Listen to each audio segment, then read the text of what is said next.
is gentrification an inevitable condition, or is it? And I know it's not inevitable, as you say, but if the conditions of inequality are in existence, does that make gentrification inevitable? Do you know what I'm saying? I think so. The way that I'm interpreting your question is this idea that if there are different kind of pockets, if you will, in an urban landscape where some areas have been disinvested and undervalued over time, then within a capitalist system, within a capitalist land market, I think gentrification is quite likely, right? In that you want to buy low and sell high. So some of those areas that were once seen as less desirable or kind of lower income, low priced become attractive for capital because there's the potential for that relatively low level investment to rise in value over time. And it's the nature of capitalism that it always has to seek greater and greater Right. profit margins. So in that context of that landscape of inequality, yes, the kind of the pull of capital into certain areas is very strong. Can you trace the history of kind of the concept of gentrification, like in the United States in particular? I feel like in the 60s, you see uh, this transition, this process beginning to happen, people leaving the cities, white flight, suburban centers, and sprawl kind of becoming an ideal, and there being an active disinvestment in the cities as well. So, just historically, when you were looking at gentrification as a concept, where did it start, and how did it kind of evolve over time?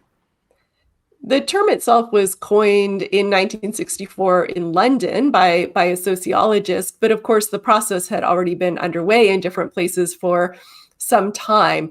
And it was referring in that moment to what seemed like, given everything that you've just described, a very counterintuitive movement of middle class, often white, um, house buyers into working class urban neighborhoods. And this seemed to go against everything that all of those trends that you just laid out. So the conversation at that point was very much around what was the kind of the cultural driver of this? What was attracting certain families, certain individuals to these areas? Now, I think it's clear that price was probably a factor, but there was also a kind of a countercultural movement, right, where some people wanted to reject the norms of suburbanization and kind of a conservative ideology and to do something different.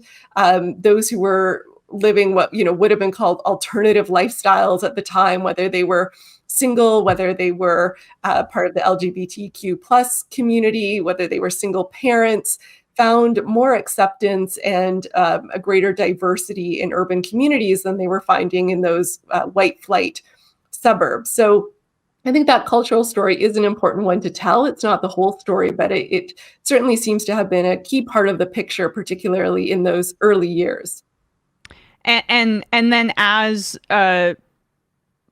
maybe if you could take us even into like the 80s and the 90s, and how the monster evolved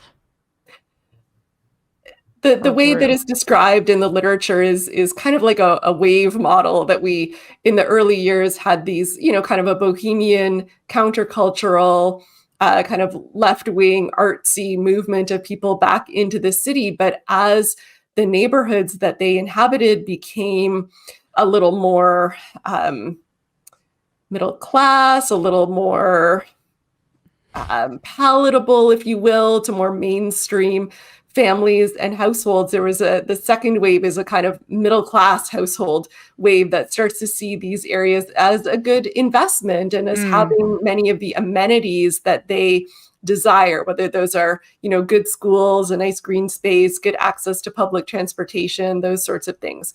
And then the third wave, as we move kind of into the 90s and through to the present day, is this increasing involvement of those more powerful forces that we talked about at the beginning, the state kind of facilitating gentrification by removing or limiting regulatory controls, and the private development, finance, and real estate sectors getting very actively involved in new construction of homes in neighborhoods and tearing down public housing for market rate housing and all sorts of other investment strategies that have kind of capitalized on gentrification. Some call this an era of super gentrification, where it's like gentrification on top of gentrification. Super gentrification. That is I mean, like if that's super gentrification, then where are we at in 2022?